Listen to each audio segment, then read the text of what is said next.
Okay, so we're going to be taking another look at a session of Stronghold replays. This is from May 22nd. We were 18-11, which is like 60-some%.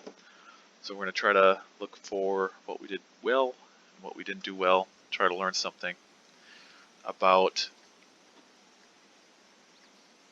maybe game theory, something about microplays, something about map reading,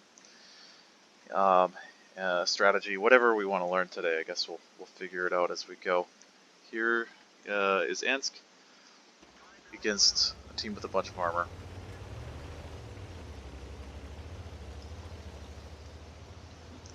So we're gonna go somewhere where we feel like we have an ability to use our mobility against their armor. Directly into the city can work for this. Off to the side here on the 8-9 line theoretically gives us more room to maneuver. So we get out here, we see that they've got tanks coming this way. We'll try to get some shots off here, but we really don't want to fight if we can KV2 in close quarters, so he's not going to give us a lot of room to work there. We're going to call, maybe, I guess this is questionable. We could have kept playing range games with them here. I think that would have been appropriate. We instead opted to get invisible and go around and try to shoot them at range down the K line. When we saw this 3485M, it's really hard to know what he's doing. I'm not sure if he's just trying to push out and counter spot us. It would appear that most of their team is on this side of the tracks. It would be good for us to, even though this is a really tight map, to get some range shots on them. So we're going to assume that they're going to be kind of hanging out in the back corner, and we can shoot them clicking on K1. We'll go to K1, spot out, and then shoot them at a distance. It came up as we did this that this is a relatively small map and that we should be able to reset cap if we need to.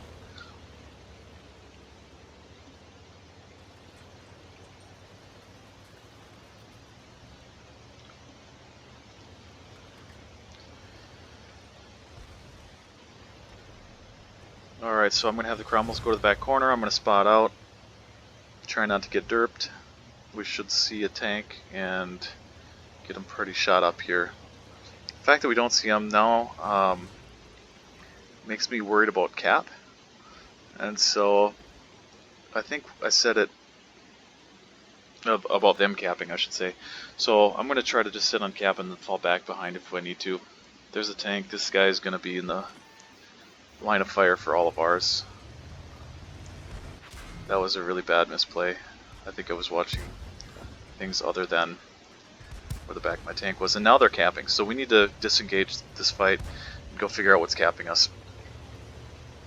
And so we all rapidly go back. We probably could have anticipated this better, or left somebody back to spot. That probably would have been a better play, to leave somebody back to spot or backdoor. So very minimal time left. We have to ignore the KV2. Of course he one-shots me. It's kind of okay, I guess, because we should have a significant amount of guns pushing into them now. So I don't know why we're shooting the KV. We can't be shooting the KV2 there. We need to be getting resets. We're at 4 seconds. So we're calling resets. The 64 needs to take a shot. There, he finally took one. So we should have every advantage right here. We just need to stay behind the buildings and kill their tanks in cap and not get shot down the line like that. Okay, so that's the lesson to be learned here, is that they're going to shoot you down the tracks. Fool me once, fool me twice. Shame on you, shame on you both times. They're going to be shooting down the tracks. We can't take fire down that. We have a scenario where we have an engagement with limited against the limitation of their tanks, right? So the overall game theory here is that you have to create mismatches and take advantage of them in some way. And so we were not able to take advantage of the mismatch that we had when we were only fighting some of their tanks because we allowed a lot of them to shoot down the tracks. And that's just a microplay thing. It's a tank positioning thing where, you know, we didn't realize or weren't good enough to not get shot down the tracks as we were resetting. And you can do that with mobility. You can drive past them through the tracks to the other side. You can use the buildings, but we can't sit there and take damage like that down the tracks.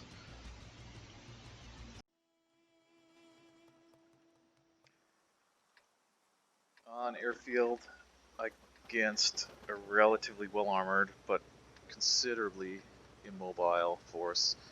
You know, I don't love airfield actually. I think this is not a good map for Strongholds because it's only corridors.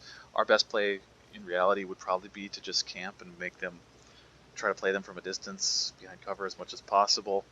That's really boring gameplay. We're going to use our mobility if they spawn at all in the back part of this map. So just like our spawn is split here, their spawn is split at like F0 and E0 or whatever, you know, their spawn is split, so we can use our mobility to engage some of their tanks without all of their tanks. So we're going to go right in and try to use our DPM, because we have basically the best DPM at tier 6 on our team.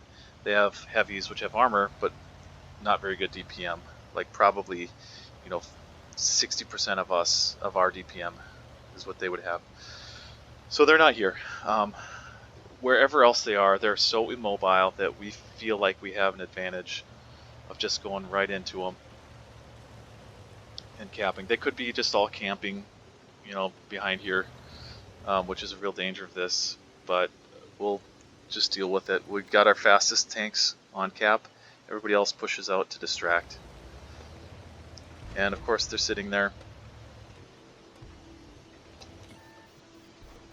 I'm gonna try to stay behind cover. If you're gonna try to cap, because we're committed to cap right now, we have multiple guns not shooting. If you're committed to cap, you need to have the guys on cap not get shot at all, and everybody else be in their face distracting. They're misplaying this by not sending their tanks up into us. They need to be YOLOing us right now. They're not. So we win. Even though their team is right there. So it's pretty considerable misplay by them. Even then, I think it would have been hard to deal with us, because if they would have pushed hard into us, we still could have just started shooting them and probably just out DPM them.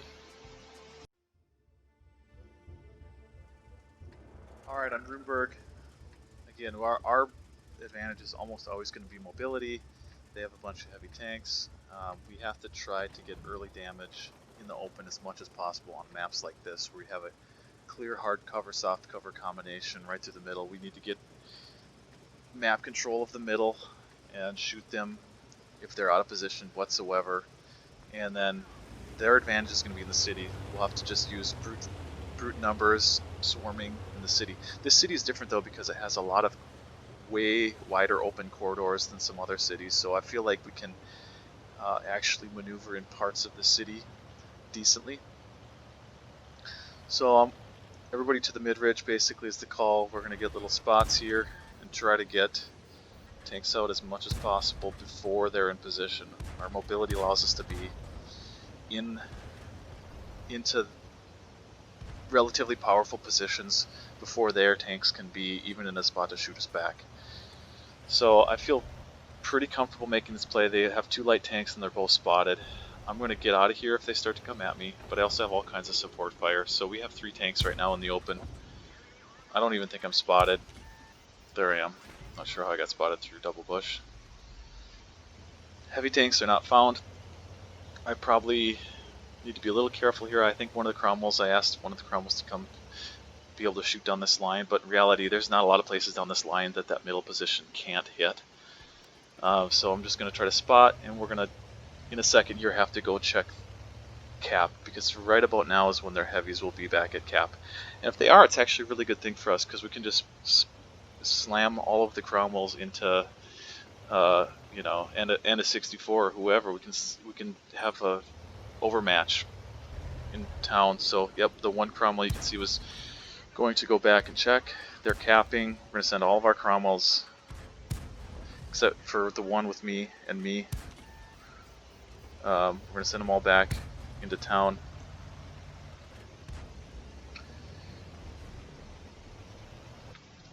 To deal with that. You can see their light tanks there. So we have a relative, we don't have a mismatch anymore like I thought we could. We use Artie to reset on that corner, and it does reset, does all kinds of damage. Got a kill. Artie's lame, but it is effective. And now we have an overmatch on this flank as well after that kill. So we've got overmatches on both flanks, both in terms of tank numbers, DPM. This is just cleanup at this point in time. Their armor is a little bit of a wild card.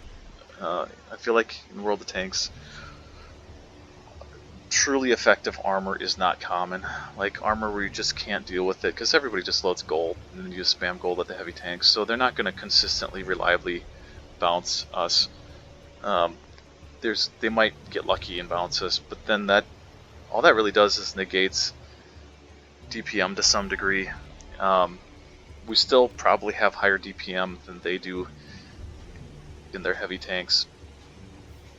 We certainly have maneuverability, so if they miss a shot with poor DPM, then we still come out ahead.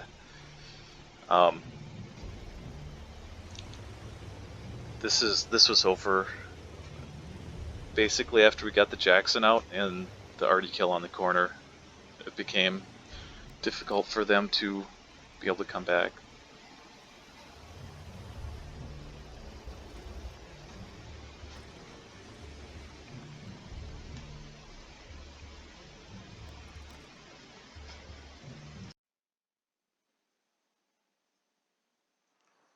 Alright, game on Sand River.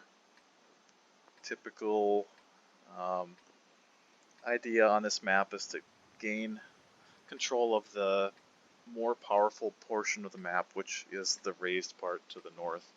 It has much better shooting lanes on the rest of the map from there. If you can control that mid-ridge, you can control most of the map. So we're going to send all of our tanks there to try to get early damages if we can. Their setup is such that, again, the common theme of where are the overmatches. If you just play them one for one, then you're going to let either chance or player skill determine the battles. And sometimes it does come down to player skill, and they're just going to micro outplay us because we're better, or we're better, so we're going to micro outplay them. We're going to make less bad mistakes than they will make. In this scenario, it's basically mobility. Again, we need to use our mobility to get early shots if we can.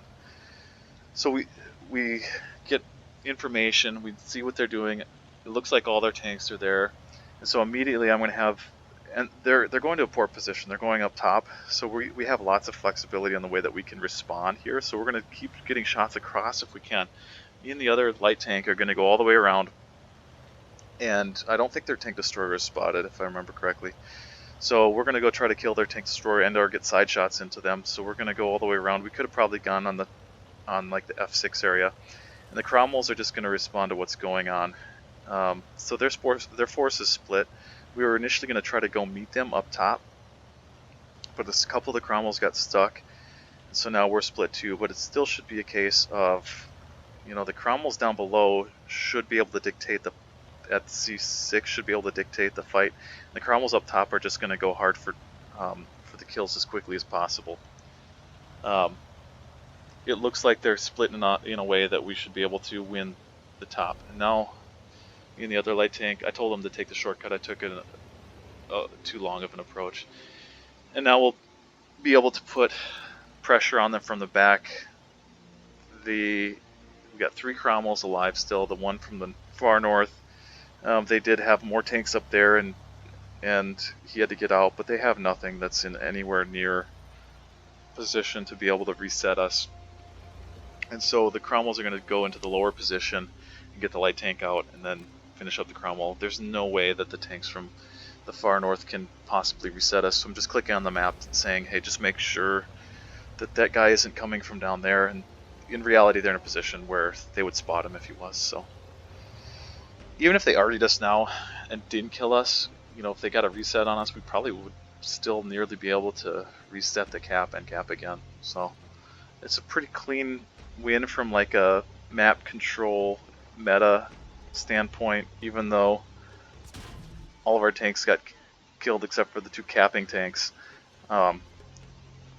You know, we could have played that either way. We could have brought the Cromwells back down the hill a little bit and used the 64s as distance support fire. There's lots of ways we could have won that, but just because all of their tanks were so far out of position, that's why you just can't go to that far north position on this map with the bulk of your force like they did. It's just too far out of position.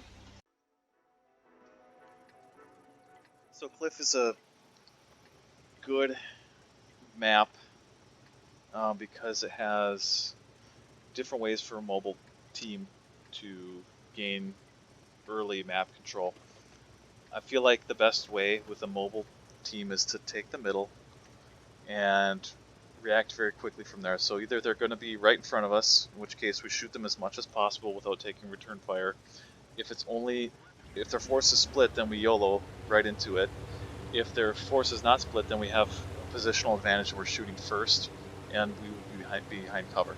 If they're not there, then we have to reposition to go to the donut in the middle and either go left or right and play them at close range. Again, either the Sixth Sense indicator is not working correctly on this, but either they're going to really slow push, or we're going to catch their faster tanks before their KV2s can get there. So right here is a critical moment. It looks like only mediums are here. I say let's go and get them. And so we go in. We probably should have delayed though. We're going to go in hard because our KV2s are here. I didn't think that we would get there that quick relative to their KV2s. So one of the KV2s shoots. The Cromwells are from behind, so it's not a terrible play in that they are split, but we just don't do a very good job of really getting into the mix here. So they fall down the hill, which is a good play by them, and their Cromwells are starting to come from behind. We've still got a lot of tanks alive here. KV2's full shot, so we should be able to kill both KV2s. And now what happens here is they're up above us on the ridge. We need to be driving at the ridge right here to get under the fire of the tanks up there, because we'll be able to handle the stuff coming down the ramp. But instead, this is kind of one of those microplay things where I think we're not experienced enough in general to know that, you know, driving out into the open versus hiding under these guys' guns is going to be the right play, because, you know, they only have 3 tanks left. If we would have had our tanks underneath the ridge, taking away firing angles from those 2 tanks up above us, we would have had a chance to outplay them going forward. But we drove into the open, even though our initial assumption and our initial play was incorrect. I think it could have been salvageable if we would have stayed underneath their gunfire. But we drove into the open instead.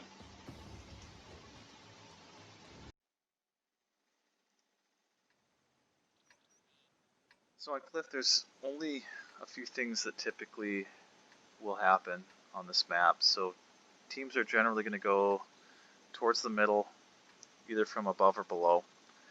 I feel like the best way to deal with what they're likely to do is to get there first, because we have more mobility, set up firing lanes, and then shoot them as they're getting into position.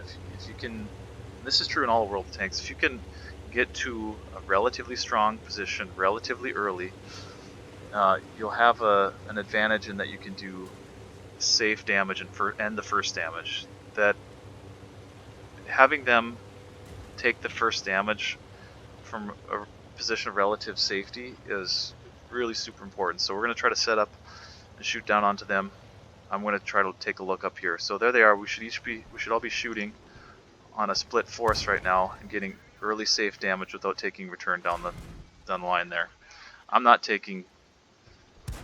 making good plays here. I guess I only got shot once, but I'm not going to risk it. So now we're going to assess the situation. They're effectively split, so we're going to reposition the Cromwells. Well, we should be anyway. We should be repositioning to come up to the high part of this and deal with the guys in the north and leave the guys in the south out of lane of fire. We're a little slow to respond. We've taken way too much fire. We have 4 tanks that have taken 2 or more shots of damage against them, which is, you know, exactly against the idea of doing relative safe damage. We did not take safe damage there. We stood in the open and traded with 84, 85 Ms. So the counterplay here to attack around works pretty well. Again, we took all of our guns and concentrated them, but we didn't have enough hit points to really finish this the way we needed to.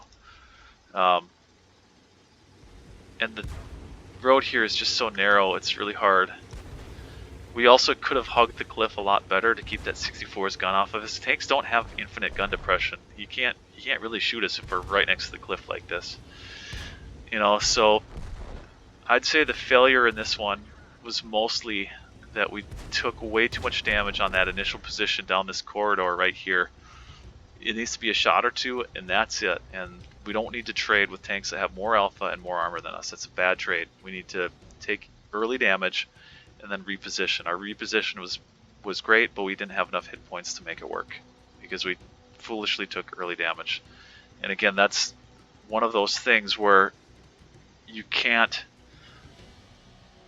like, I can't say, as someone who's calling the game, I can't say every situation what's going to happen, and I can't on every scenario say, okay, don't make stupid trades here. Like, that just has to be a given. And for whatever reason, we've made stupid trades on that corner, and we talked about it and said, don't make stupid trades on a corner. We can't do that. With hit points, we're going to be fine there.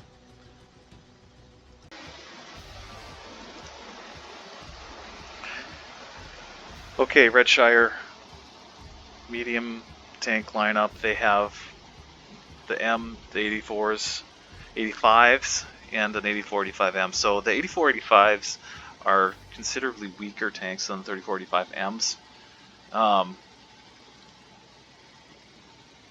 But similarly, they do have some armor that we have to account for. So we're going to try to play on open maps. We're going to try to take a relatively strong position and play tanks with better armor at range as much as we can. Or if we're going to play them in close quarters, we have to find some other advantage to have. So, for instance, if we can take an early fight against part of their force. So I'm going to spot here. These guys are going to try to shoot across the way. This guy is. They were telling me he was statistically their strongest player, and he was a mercenary. He was playing with them as a mercenary. So I think what he's doing is probably in less coordination with the team. He's probably trying to make it work, but I don't think he's going to be comfortable sacrificing his tank right off the bat without support. So I underestimated them a little bit. They were able to get back into my position. I need to leave here. I did get some spots out, and we're getting some effective fire. We should be able to just reposition here. I'm not generally worried about them capping us out on this map.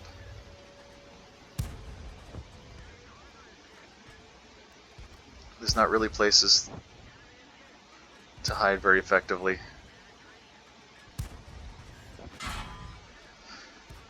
So I'm a little surprised it took that long for them to come shoot me. I was spotted the entire time. We should have shots at various angles. There's lots of great bushes on this map to use to reset. This one, the one that those tanks are in, they can get into the bushes, shoot once and fall behind. We're repositioning now to try to surround them with flanking fire. 64s on the south, Cromwell's in the north. They're not really trying to cap anymore. This is, again, there's the way that we're set up to play. There's two types of engagements. There's all-in brawls where we DPM and use confusion, and then there's range games. And this is the let's try to do safe damage at range, not lose hit points unnecessarily. And then we can use our mobility to reposition, and we can use our vision of our light tanks to keep them at range as much as possible. And so here we go, we're discussing how can we use our mobility, how can we reposition. So we're going to take, since they're not really pushing a threat to the north here, they're basically just holding positions, we're going to take our Cromwells and reposition and attack down from the south. And the light tanks will stay back and reset. They're still fairly spread out. You have to assume that there are some tanks on those hills that are ready to shoot, like that one. They left cap, so it's not urgent that we get back to reset. Somehow that dude at like 300 meters isn't spotting me. You must not have a great crew. I have an awesome crew. Yeah, he's at 300 meters and not spotting me. There he finally is. So the Cromwells here are supposed to be pushing down into the southerly positions, and then blasting through, taking tanks one at a time, with our light tanks providing side shots, vision, and reset. So here is a Cromwell, and the Type 64 got behind us as well. So I'm pretty much goner here. This is definitely a mistake in that we allowed them to get a bit. We allowed them to outposition us with our vision tanks. Our Cromwells are making good progress here. They're kind of just getting into it. It's a little bit of a tricky scenario when they can put multiple guns on us, but for the first large part of that fight, we had situations where we're taking their tanks with in a multi versus one scenario. And so here we get a little trickier scenario. So it ends up being a 2-on-2. Their light tanks are or their fast tanks, I should say, just now able to get back into it. So this is a great play here, because the 64 has awful turret traverse. So as soon as he turned, he wasn't able to get his turret around. And I think this is Pud, I told Pud just to sit and trade with him, because I knew that the 64 wasn't going to have the ability to throw his gun around and get effective shots. So Pud got several effective shots early. And was able to out DPM him. He also tracked him, and that threw him off, I'm sure, a ton. So now this should be a win every time. We have 2 guns. As long as Pud doesn't die, we should be able to shoot them 2 for 1 and negate his slight hit point advantage. So Pud is just going to wait for Comet to engage. Comet's right in there, even ramming him. And at this point, Pud just needs to land 1 or 2 shots, and we have the ability to out DPM him 2 guns versus 1. Comet did a great job, though, too, of just getting right in there.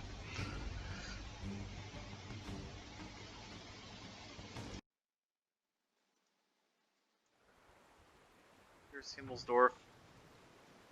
I also don't love Himmelsdorf in Strongholds. It's just a tricky match to play. I guess you have to have maps like this, though, to appease the heavy tank drivers out there, so they feel like they have some sort of advantage. Anyway, so we're going to kind of lie back with our main force at J2. Mostly going hill doesn't work very well. If you commit too many troops up there, then you just can't respond. And then the light tanks are going to spot the middle.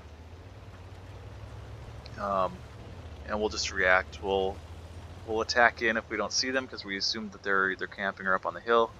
Or if we see them, then we'll reposition our medium tanks to wherever they need to go based on what's happening. So it's purely reactive. So we don't see them anywhere. And our light tank's getting really aggressive on the 1-2 line, so we're going to go ahead and send everybody in down into B3, being able to deal with whatever they're doing. I would expect them mostly to be going hill or camping at this point.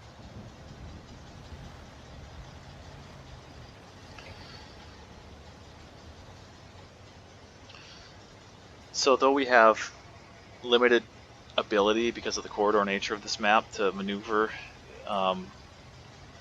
We also, the ability to swarm them is basically our only advantage on this map, so we're just going to have to try to make it work, because you can't really use range or repositioning very effectively. First tanks here are going to cap, and the rest are going to drive out, and unless they were right there, then it would change. So we're going to take a look down the alleys quick. Otherwise, everybody else is just going to drive right in there. And so, again, here it's very important when they're this far out of position that we don't get reset. So this is a little bit of a misplay. I'm not hopefully going to get spotted down this alleyway. I kind of want to see it, but I definitely don't want to sit there and trade and shoot. So it's a boring game. Now you see, see, so he's coming down this alleyway, so I'm going to reposition to shoot him if he comes all the way in. But we're definitely not going to try to get shot here, because we've basically already won the game. Now we can shoot him. So it's super important that the tanks capping don't get shot whatsoever if it matters. They had a legit chance to win that if they would have got some resets on us. You know, assuming there was going to be more of their tanks capping, and we would have been completely unable to reset them. So super important that you don't get reset if you're on close quarter maps like this. That you can't get reset. There, all the other tanks have to get out and distract.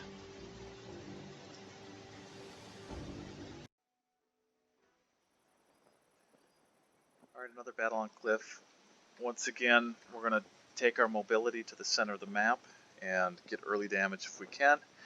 If they're split at all, we have to make a split-second decision and decide where we can exploit a relative overmatch. If we have all of our tanks together and they're split, then we should be able to win something somewhere and thus create a mismatch. Their KV2 by nature will give us some of that in a map that plays relatively quick. Like we can get to the middle and we can attack in relatively quickly on this map. It's not super huge as far as where tanks will set up. You know, they'll be at relative close quarters. Again, if we don't see anything, then we'll have to find them and probably rush to the middle to go play them again at close range without their KV2 and probably without their 3485 and 3485M. It should take them a little longer to get there. So right here we see them.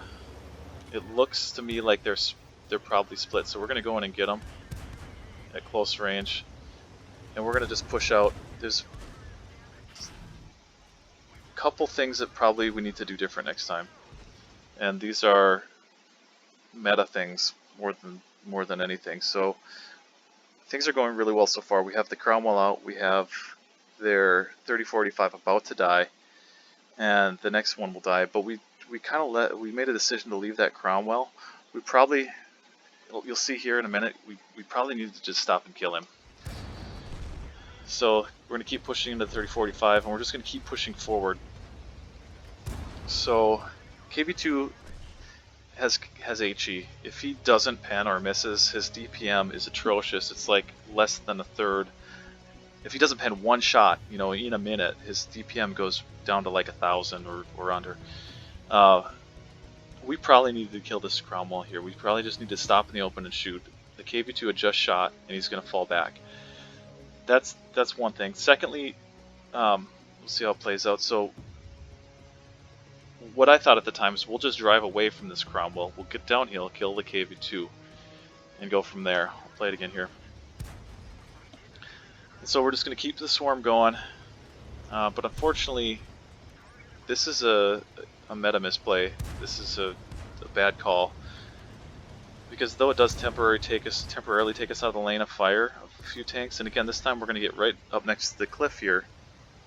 That other Cromwell was able to reposition. We probably should have just stopped right here again. We probably should have just 2-for-1 shot him and killed him on the ridge instead we're running into each other and we're blocking each other.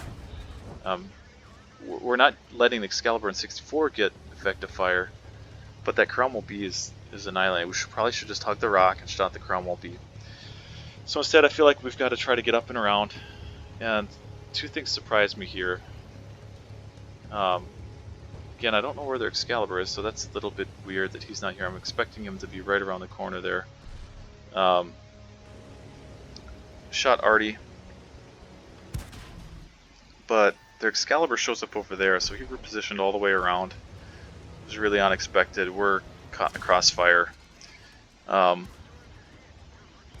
end up losing. I think that the thing that we could have done different for sure, the things that could have gone differently, we should have realized that we really needed to kill that Cromwell that was behind us in the early game. I don't think pushing out was bad because we were able to do it effectively without this. They didn't have their 64 and Excalibur shooting us for the first part of that engagement, so we had, even if it's like 20 seconds of a mismatch, then that's, considering how fast these tanks die and how good the DPM is and how fast these matches can go, if you have 15 or 20 seconds where you're fighting only part of their force, that's a considerable overmatch, and you have to take that. So I'm not mad or sad or disappointed that we did that, but our misplay was we should have just stopped and shot the Cromwell that was in the open. We should have left the KV-2 and gone around to engage the Type and the Excalibur up top rather than going down into the depths. So there's a couple points of learning for next time there. Even then, I think this is Bob. Yeah, Bob does a good job of stringing it out, but you just can't. You know, they had a Cromwell on a one-shot, got the Excalibur. My macro plays, misplays I should say, lost us that one rather than micro plays. Next battle, Fisherman's Village. Same old story, we have all kinds of mobility. We're going to try to, on this map, with a prominent mid-ridge fighting position that has outstanding cover, has multiple different angles to play. This is kind of like a good map where we just have to aggressively take the middle and then react to it. So we're going to take different positions, try to get early damage as much as possible.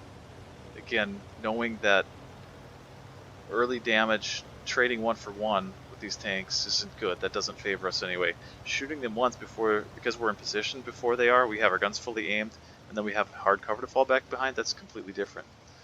So take a little spotting zip through here, dive down. They only have one tank that's spotted. That's weird. Usually that play will spot a bunch of their tanks. And nobody else has spotted any of their tanks either, so it's a little hard to know what they're doing. What could they be doing? They could be camping. They could be having him scout in that scenario. They could all be going somewhere else, so I'm a little bit feeling like we need to check this line. I think that some XVM user was saying that they have relatively low skill, so I'm kind of thinking that they probably, low team skill, they probably aren't doing thoughtful things. So I can get into position here and shoot them in the side.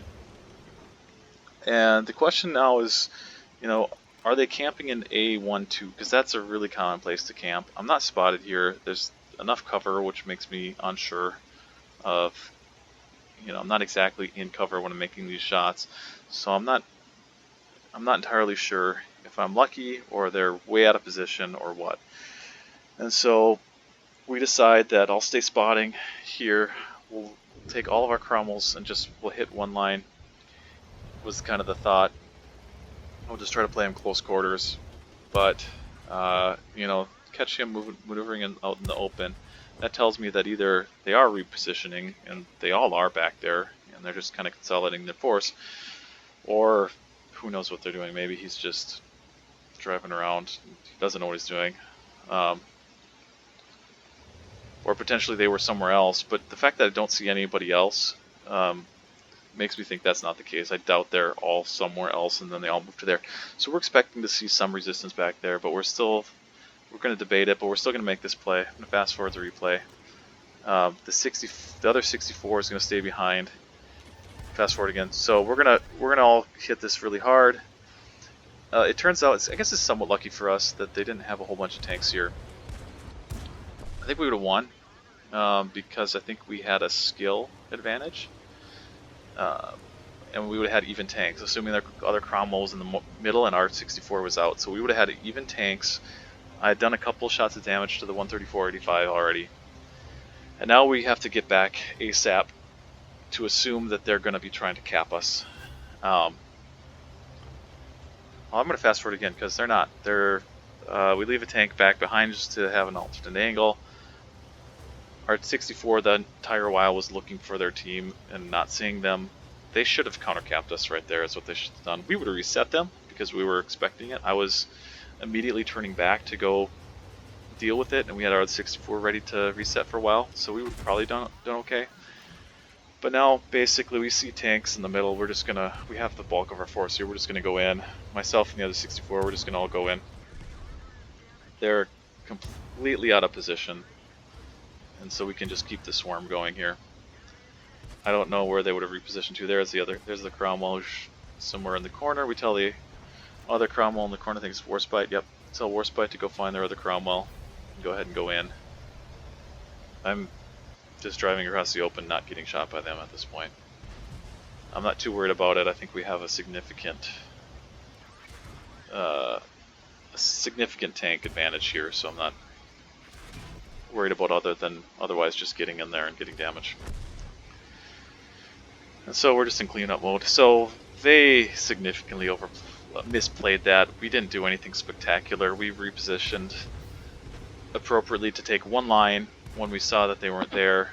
We could have done the same thing through the city. I feel like the city negates some of our advantages. You can get oftentimes into one line without taking a lot of fire. A city is a little less predictable where they might set up.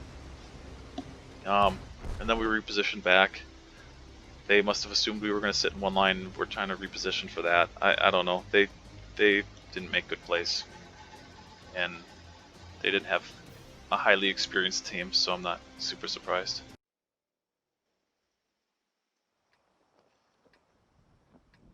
All right.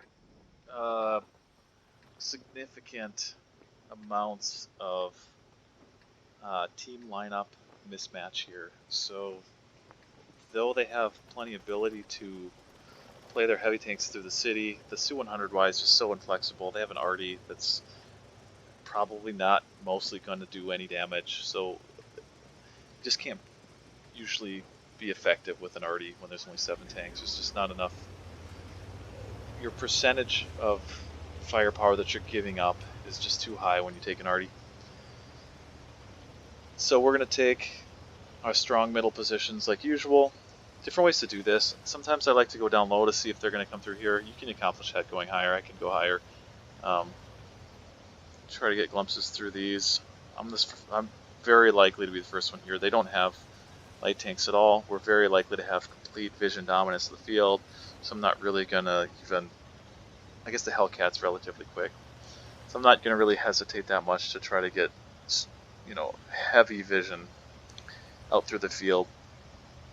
When we see they're not here, I usually like to try to get well into the corner here and then start looking out for vision, and once we see that they're not here at all, we have to reposition to protect cap and or view through the center of the city.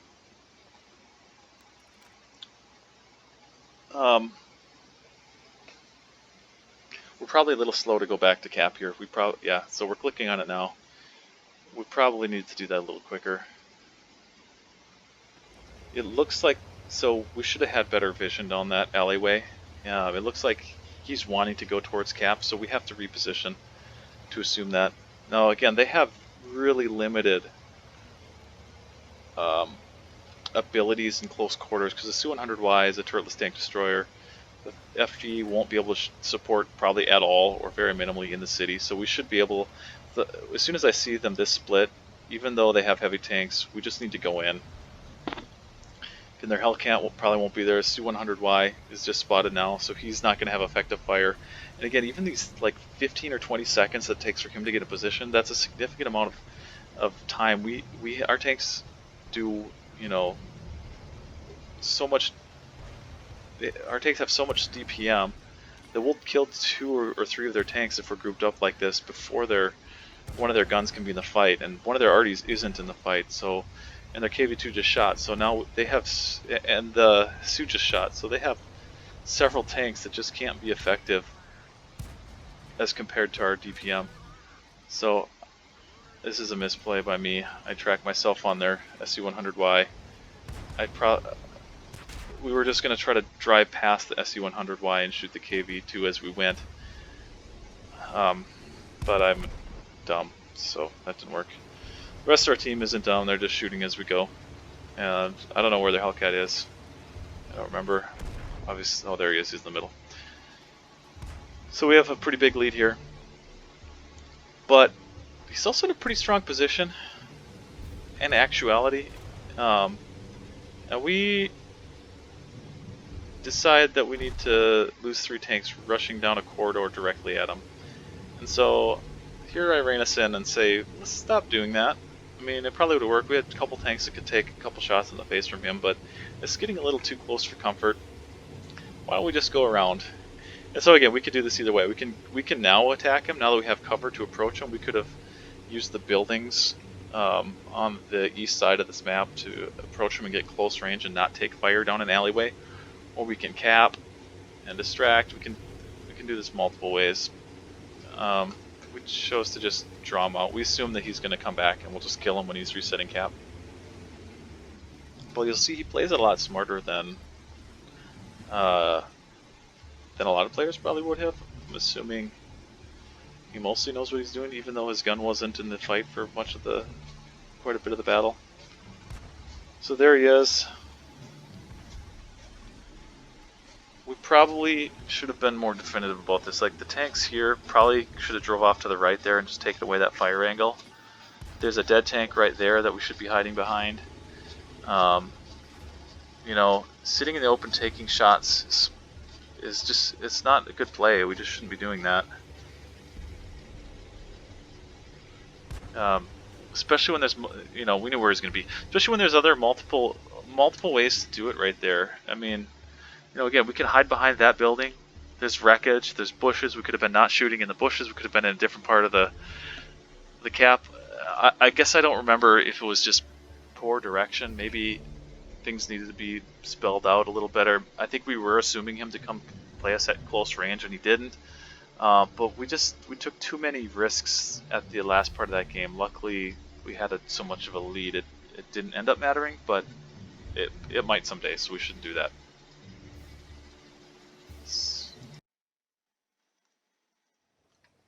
So I'm just going to expand quickly on something I was getting at the end of that last video was, we're just going to go 9-line here, was that, you know, during this session we won like 60-62% of our games, and the last session we won like 70%, and you know, the sample size is large enough, it's like 30 games, where I feel like coordination, group tactics, calling targets, experience with what we're doing. I think that you can basically take.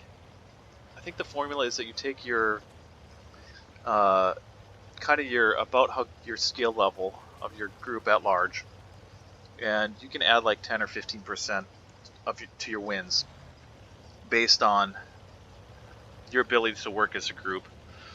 But there's a limitation to that, in that, I'm just going to pause this real quick.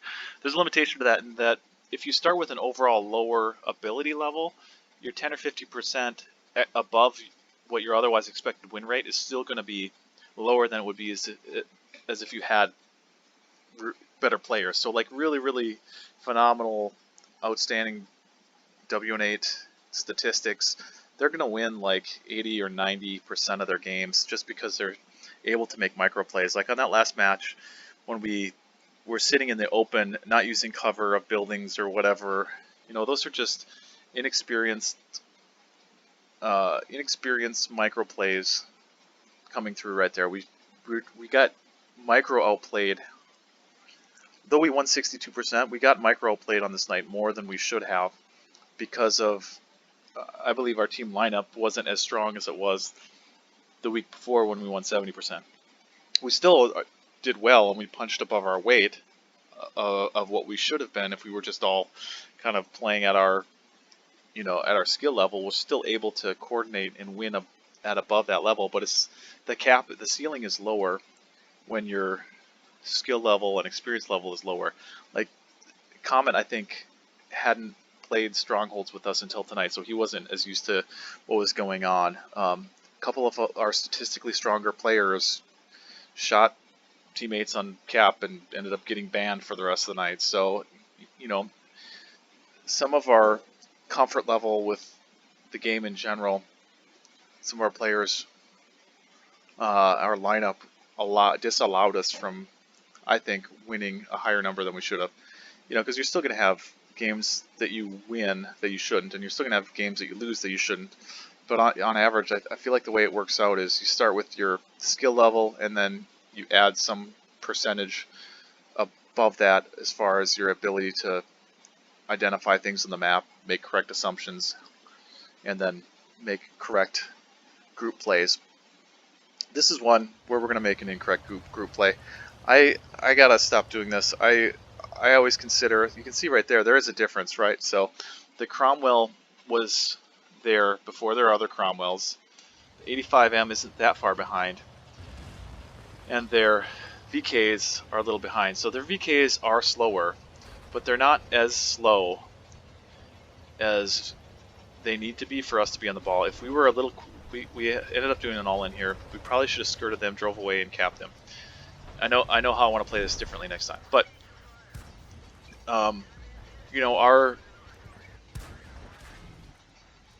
it doesn't take that much of a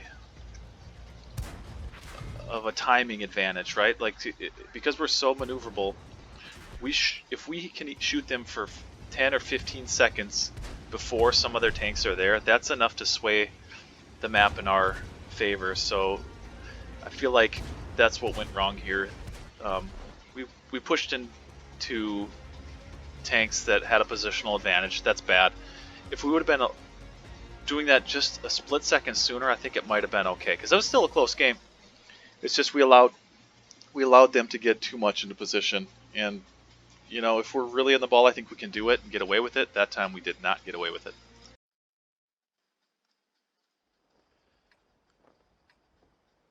Okay, this is another classic example of where they have a lot of armor with heavy tanks, but their mobility should be pretty poor. I mean, those heavy tanks are considerably slower than their lightly armored tanks, and or like Cromwell, the lightly armored tank like the Cromwell, and the light tanks like the 21 and the 64. So we're going to head off to the northwest corner, which is by far the most dominant position on this map.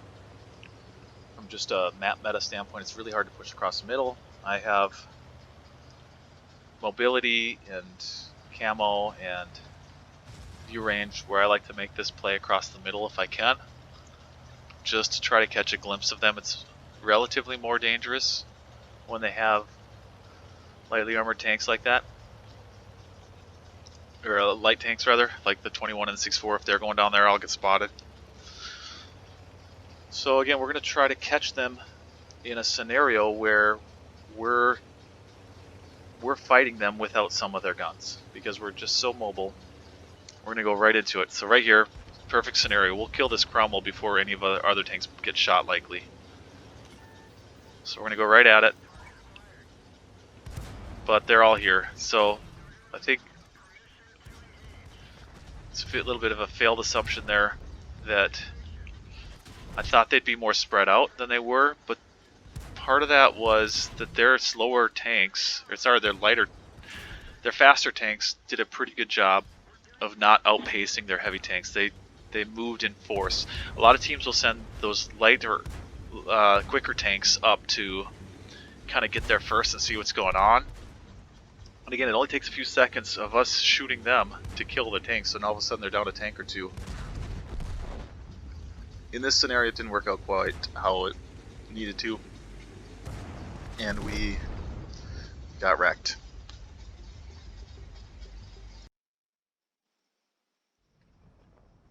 Alright, in Himmelsdorf, with our team lineup, there's really two options. We can choose somewhere and just be really aggressive, try to attack them hard, or we can try to see what they're doing and be reactionary. I feel like various things make me think about this map differently. It's just like Airfield. You know, you can be aggressive and go for it because there's just corridors, or you can try to be reactionary, and sometimes that turns into a camp fest, which is both boring and I think it relies on micro outplays too much on closer quarters maps like this, where I'd rather take my chances in close quarters with them,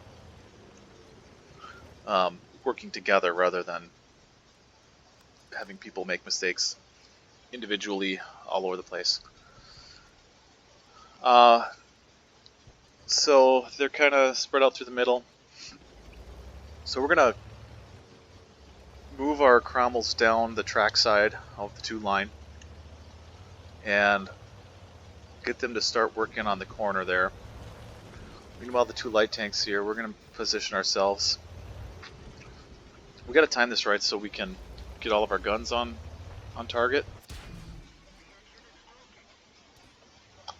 But it's just a corner fight now.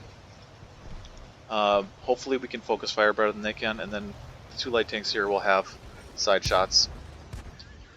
He turns his gun. We ended up running into each other and wrecking our DPM there a little bit. I think we should have just stood there and took it. And now we can close in from both directions. I told the Cromwells to just chill for a second and let us get our guns to bear.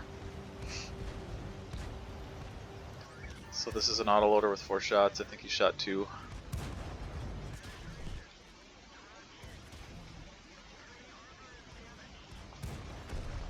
And now the Cromwells can go in. So the Cromwells were initially holding to wait for us to get into position. Now they can go.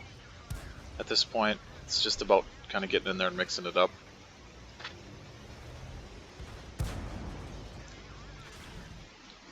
Doesn't matter too much. If I die, we still have several tanks here. We should be fine. And a good win.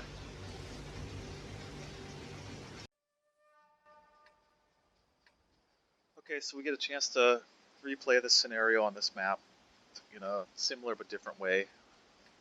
Again, I feel like the north is so powerful, you have to assume that there's going to be a fight there and position your tanks accordingly. I'll take a little bit of a southerly approach as we're getting in there to try to get vision across. But we've already talked about it this time. We're going to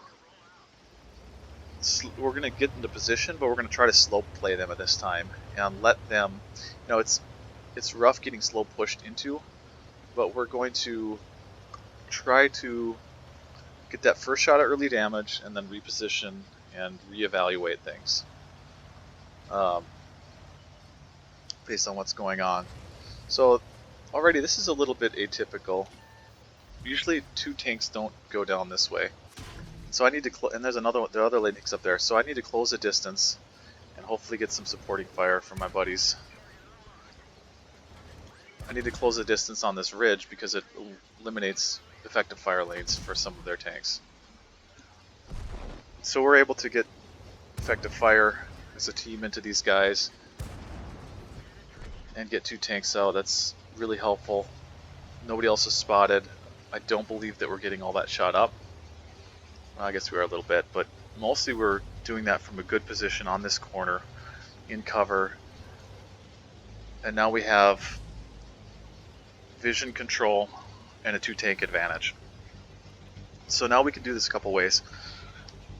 We can probably get away with going right into that KV2 and whatever else is there because we have such a gun advantage. I would expect their other light tank to be repositioning to join their force.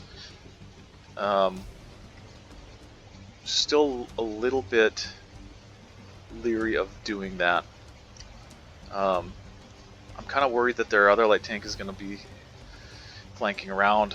So I'm talking about where his last position was. We probably should have committed and attacked into them at this point.